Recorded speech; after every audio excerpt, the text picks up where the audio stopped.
Bab 255. Pulang denganku. Tidak mau. Dia merasa bahwa dia tidak punya apa-apa untuk dikatakan kepada Golden Ye dalam kondisinya saat ini. Telepon berdering sebentar dan berhenti, lalu berdering lagi. Gita berkedip dan membuat keputusan untuknya, tidak peduli bagaimanapun, dia mencarimu duluan mungkin ingin memberitahumu sesuatu, jadi kamu harus memberinya kesempatan bukan? Jika tidak, kamu akan salah paham padanya. Jika kamu mengabaikannya, bukankah berarti dia tidak memiliki kesempatan untuk menjelaskan? Memikirkan hal ini, Gita menjawab telepon secara langsung di bawah mata Claire Sen yang tertegun. "Halo Tuan Muda Ye, aku Gita." Claire Sen menatapnya dengan mata terbelalak, dan butuh beberapa saat sebelum dia menyadari bahwa dia bangun dan ingin mengambil ponselnya kembali. Namun, Gita berlari keluar ruangan dengan tergesa-gesa. Claire Sen tidak bisa mendengar apa yang dia katakan kepada Golden Ye.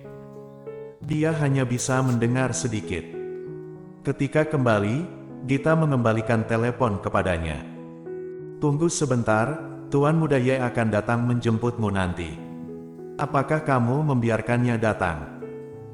Claire Sen mengerutkan kening, tiba-tiba memikirkan sesuatu, berbalik dan kembali untuk mengambil tasnya, lalu meraih pintu dan berjalan pergi. "Hei, apa yang kamu lakukan?"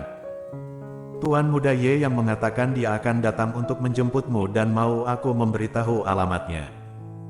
Aku tidak ingin bertemu dengannya. Aku mengatakan kepadanya bahwa kamu terluka, dia sangat gugup ketika mendengarnya.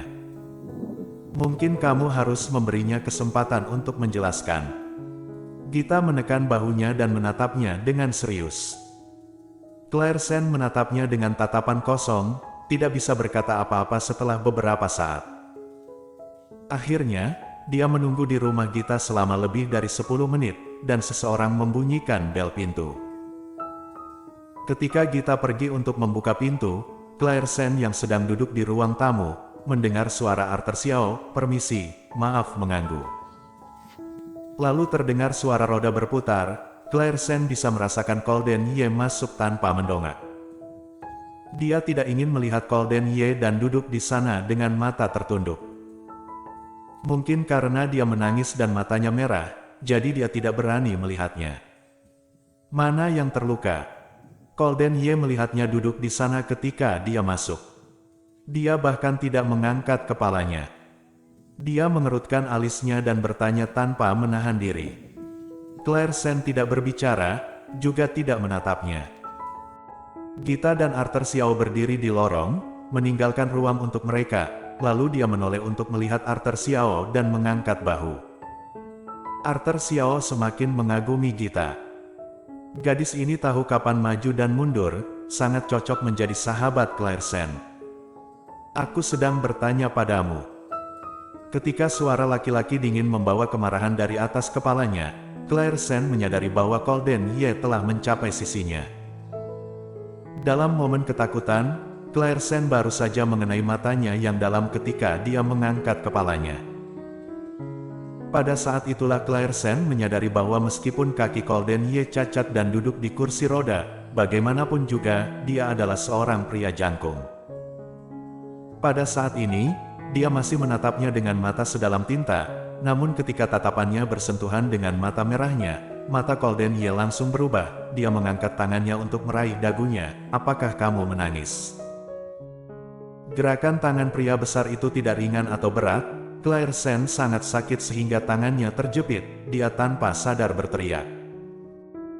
Golden Ye mengerutkan kening, dan segera melepaskan gerakan tangannya, kemudian memeluknya ke dalam pelukannya. "Ah, apa yang akan kamu lakukan?" seru Claire Sen, lalu dia barusan menyadari bahwa dia sudah berada di pelukan Golden Ye.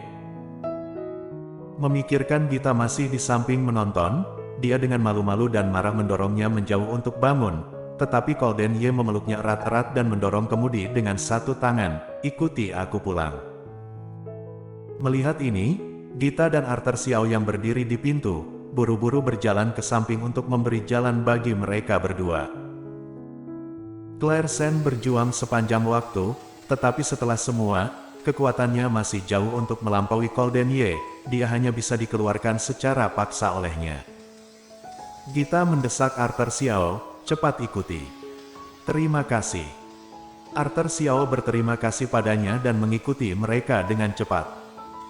Setelah kembali ke rumah Ye, Claire Sen melompat dari pelukan Golden Ye segera setelah dia keluar dari mobil.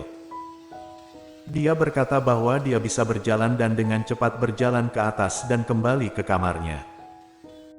Golden Ye merasa bahwa emosinya sangat aneh hari ini dan barusan rongga mata merahnya benar-benar menyentuh hatinya.